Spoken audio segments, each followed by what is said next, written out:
नमस्कार दोस्तों, स्वागत है आपका अपने YouTube channel theory point classes में। दोस्तों, जैसे कि आपको पता है, उससे पहले जो भी मेरे लेक्चर रहे हैं मैंने आपको रीजनिंग पढ़ाई है, ठीक है। और आज स्टार्ट करने वाले हैं मैथ, ठीक। और मैथ का फर्स्ट चैप्टर है हमारा नंबर सिस्टम। जो आपके सामने ये क्वेश्चन है, ये सब सेकेंडों के क्वेश्चन होते हैं, जैसे कि आप देख के ही एकदम टिक्स लगा सकते हो। आइए, सबसे पहले तो मैं इनका आपको आंसर ही बता देता हूँ। जैसे कि इसका क्या होगा, 4, 6, ठीक है, 10, इसका कितना होगा 7, इस तरीके से, ठीक। इसका क्या होगा 2 और 3 के बीच, इसका क्या होगा 5 और इसका 5 होगा 5 और 6 के बीच, इसका होगा कितना 5, इसका 11, इसका होगा 5 की पावर 7/8, इसका क्या होगा 11 की पावर 31/32, इसका क्या होगा 5 और 4 के बीच आंसर, ठीक है। ये इसका आंसर है। अब आप कहोगे कि इतनी आसान, इतने जल्दी से कैसे बता दिया, और थोड़ा सा बता देते हैं इनके बीच में कि होते कैसे हैं ये, ठीक है दोस्तों। आइए देखते हैं। सबसे पहले तो करना क्या है, थोड़ा जांच भी रखनी पड़ेगी। देखो ये सब कितना है, इनफाइनाइट तक है, कुछ इनफाइनाइट तक नहीं है, ठीक है। आइए देखते हैं। सबसे पहले तो हमारे क्या दिया है, करनी में दिया है। करनी में क्या लिखा हुआ है, 12 लिखा हुआ है, 12 प्लस इसका भी रूट, फिर 12 प्लस इसका भी रूट, ये प्लस वाला है, ठीक। अब इसमें करना क्या होता है कि सबसे पहले आपको ये वाला क्वेश्चन दिया है, पहले वाला, इसमें ये है 12, क्या लिखा हुआ अंदर, सब एक ही डिजिट है 12। तो इसमें करना क्या है आपको, इसके ऐसे मल्टीप्लाई, इसके ऐसे गुणनखंड करने हैं जिनके दोनों के गुणनखंड का अंतर कितना होना चाहिए, 1 होना चाहिए। जैसे कि 4 तिया 12, ठीक है, 4 तिया 12 हो गया ना, क्योंकि 4 में से 3 जाएगा, कितना बचेगा 1 बचेगा। तो जो भी प्लस वाला है हमारा, अगर साइन प्लस का है तो हमारा आंसर कौन सा होगा, बड़े वाला आंसर होगा। तो आंसर कौन सा होगा दोस्तों, इसमें बड़े वाला आंसर होगा। तो क्या होगा इसका आंसर 4, ठीक। अभी इसी तरीके से, इस तरीके से ये है दूसरे वाला क्वेश्चन। इसमें क्या लिखा हुआ है 23 अंडर रूट प्लस, क्या साइन कौन सा है, प्लस का है ना। तो इसमें क्या करना है आपको, इसमें भी बताओ कौन से 30 कैसे गुणनखंड बताओ दूसरे के, 30 के ऐसे गुणनखंड जिसका दो आपस में गुणनखंड जिसका अंतर कितना होना चाहिए, 1 होना चाहिए। कितना होगा 5 छंग 30, 5 और 6 हो गया ना। 6 में से 5 जाएगा, कितना का अंतर है, अंतर कितने का है, ये 1 का अंतर है, ठीक। तो आंसर कौन सा होगा इसमें 6 आंसर, क्योंकि प्लस में बड़े वाला ही लेना है, प्लस में कौन सा बड़े वाला ही लेना है। ये डायरेक्ट इसका क्या होगा आंसर होगा। इसी तरीके से आइए अगला क्वेश्चन देखें। भाई प्लस है तो माइनस भी हो सकता है ना सवाल में, तो क्या है माइनस है यहाँ पर। तो देखो 110 के ऐसे गुणनखंड बताओ कौन से होंगे, कौन से होंगे इसके, इसके कौन से होते हैं 11 और 110 है ना, ये कितने होंगे 11 का और 10 का गुणनखंड होगा।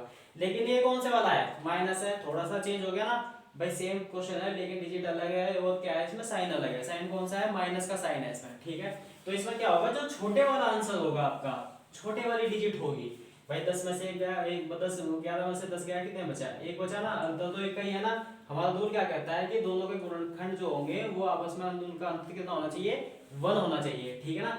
अब इसमें क्या है कि माइनस के, देखो अभी इससे पहले वाले में बताया था, जो प्लस का होगा उसमें बड़े वाली डिजिट आंसर होगी, गुणनखंड का बड़े वाली डिजिट, जो माइनस का होगा उसमें छोटे वाले डिजिट। तो इसमें आंसर क्या है हमारा, इसमें आंसर है हमारा 10, ठीक। आइए दूसरे वाला देख लेते हैं। 5वां क्वेश्चन है हमारा, दूसरा, तीसरा, चौथा, 5वां, तीसरा होगा, ये तीसरा है, ये चौथा है, 5, 6, 7, 8, 9, 10 और 11, ठीक है। 11 क्वेश्चन है। ये चौथा देख लेते हैं। चौथे में क्या है, चौथे में क्या है 56 लिखा हुआ है। बताइए 56 का गुणनखंड क्या होगा, 56 का, जैसे कि 7 56, 8 में से 7 गए, कितने का अंतर है, 1 का अंतर है ना, माइनस का साइन है। तो आंसर कौन सा होगा बताओ, आंसर होगा इसका कितना 7।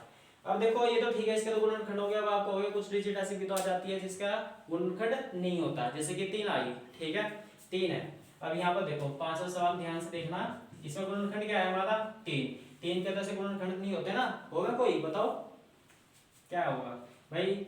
3 एकम 1 और 3 का गुणनखंड करेंगे, कितने का अंतर है 2 का, एक तो 3 ले लेते हैं, ठीक है। 3 का ऐसा कोई गुणनखंड नहीं है ना। तो इसमें क्या करना क्या है, अगर प्लस वाला है तो आगे बढ़ो, 3 4, ये बताओ इसमें कोई गुणनखंड है, इसकी क्या होगा 3 एकम 3, 3 एकम 3 होगा ना। गुणनखंड कितने आया 2, मतलब गुणनखंड तो 3 है इसका, लेकिन अंतर कितने का है 2 का अंतर है।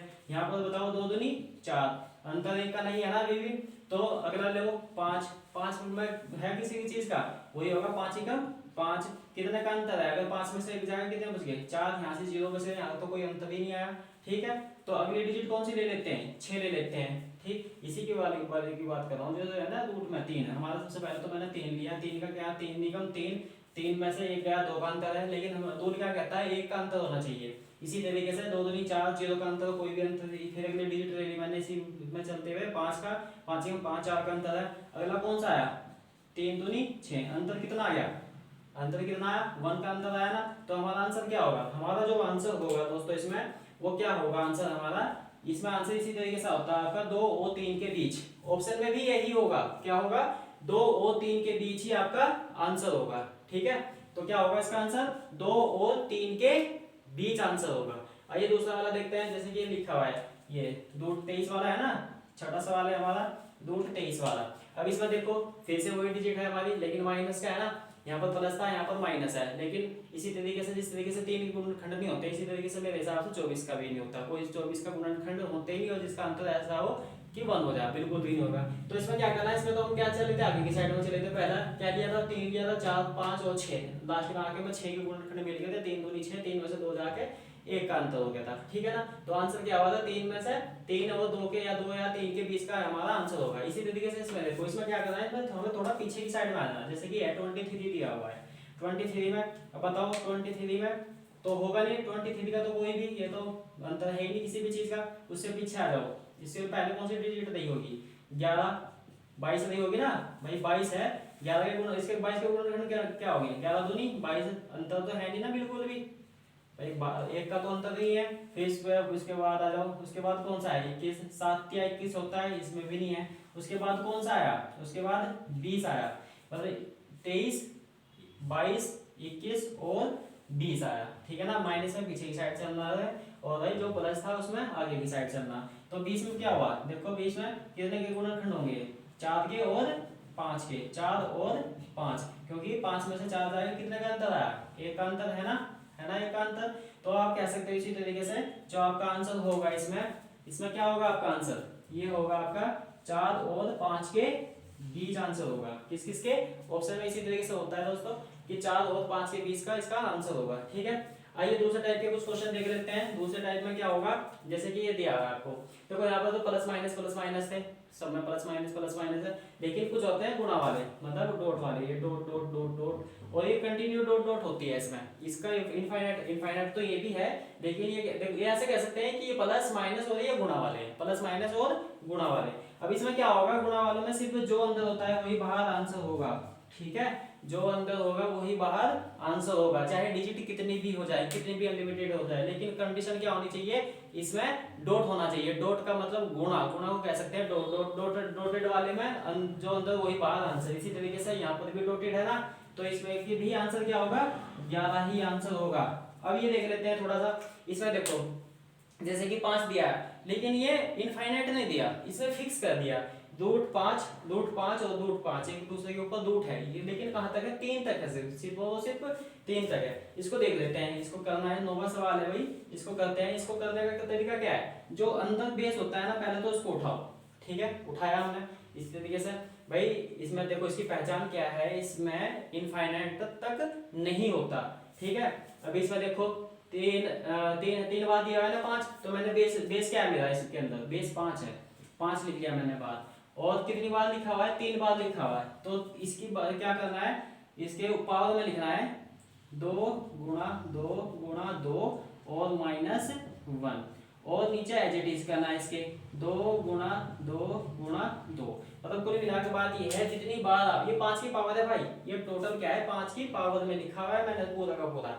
करना क्या है, जितनी बार आपके 5 दिए हैं, जितनी बार बेस में अंदर दिया हुआ है, उतनी बार आपको पावर में ऊपर सबसे पहले तो 2 गुणा 2, मतलब 3 बार दिया हुआ था ना, 3 बार लिख के -1, और नीचे जो कहते हैं नीचे से कोई सा माइनस नहीं करना। तो इसका आंसर क्या हो जाएगा, इस तरीके से 2 दूनी 4, 4 दूनी 8, 8 में से एक गया 7, तो क्या कह सकते हैं 7/8, 7/8 इसका क्या होगा आंसर होगा। कौन से वाले सवाल का, इस वाले सवाल का। ठीक है ना, इसी तरीके से 10वां सवाल है। 10वें सवाल में क्या है, 10वें सवाल में क्या है, देखो इसमें कितनी बार दिया हुआ है, बेस क्या है, इसके अंदर लिखा हुआ क्या है 11, 1 2 3 4 और 5। तो सबसे पहले हमने करना क्या है, इसमें बेस लिखो 11 लिख दिया भाई 11, और कितनी बार 2 लिखना है, 2 गुणा 2 गुणा 2 गुणा 2 गुणा 2 -1, क्योंकि 5 बार लिखा हुआ है ना, 1 2 3 4 और 5।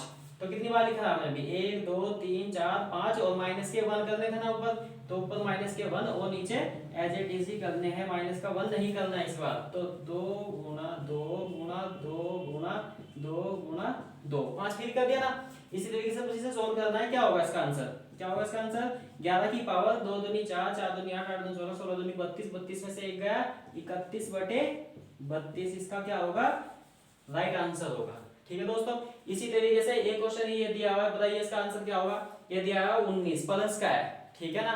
तो इसमें अभी ऊपर इसी तरीके से क्वेश्चन बताया था मैंने आपको इस तरीके से। तो क्या हुआ ये 19 है ना, 19 अगर 19 के तो ऐसे गुणनखंड होते नहीं दोस्तों, ठीक है ना, 19 के नहीं होते ना ऐसे जिसके अंतर 1 हो जाए, तो किसके होंगे 20 के होंगे, 20 के हो जाएगा ना। 20 के गुणनखंड क्या होंगे 5 और 4, 5 चौक 20, अंतर 5 में से 1 गया, कितना बच गया 1। तो इसका आंसर क्या हो सकता है, क्या होगा इसका आंसर इसका होगा 5 और 4 और 5 के बीच ही इसका आंसर होगा। ठीक है दोस्तों, इस तरीके के क्वेश्चन होंगे। देखो जरूरी नहीं है कि आपको ये तो सिंपल दिए थे, इस एक क्वेश्चन इस तरीके से भी दे देता है। अगर आपको मैं चलो ये कह देता हूँ कि 1 है, 1 प्लस 1 प्लस 1 प्लस 1 इस तरीके से है, प्लस 1 इस तरीके से, इसका आंसर बताइए क्या होगा। तो इसका भी क्या होगा प्लस में दिया, एक के तो ऐसे गुणनखंड नहीं होते, ठीक है, एक के तो होते नहीं, फिर उसके बाद 2 ले लिया, 2 के भी क्या करेंगे 2 एकम 2, 2 में से 1 गया, ये हो गया ना 2। तो इसका क्या कह सकते हैं हम कि भाई 2 और 1 के बीच इसका क्या होगा, मतलब 1 या 2 के बीच इसका क्या होगा आंसर होगा। तो कहने की बात यह है जो आपके पास प्लस वाले हैं जिनके गुणनखंड नहीं होते, जो प्लस वाले हैं उनमें तो आगे के डिजिट लेके चलो एक एक करके, ठीक है ना। जो माइनस के है उसके पीछे की ओर लेके चलो, बस यही इसका एक तरीका है। और सेकंडों के ये सवाल होते हैं। ठीक है दोस्तों ये आज नंबर सिस्टम का एक तरीके ये वाला तरीका है। आगे मिलते हैं इसी के साथ और दूसरे टाइप के क्वेश्चन लेके आएंगे जल्दी। ठीक है दोस्तों, ओके दोस्तों, धन्यवाद। और सब्सक्राइब करें, लाइक करें और कमेंट जरूर करके बताइए और कौन सा मतलब इसमें कमेंट करके आप ये बताइए कि नंबर सिस्टम में कौन सा टाइप आपको करना है, वही वीडियो लेकर आपके सामने आएंगे।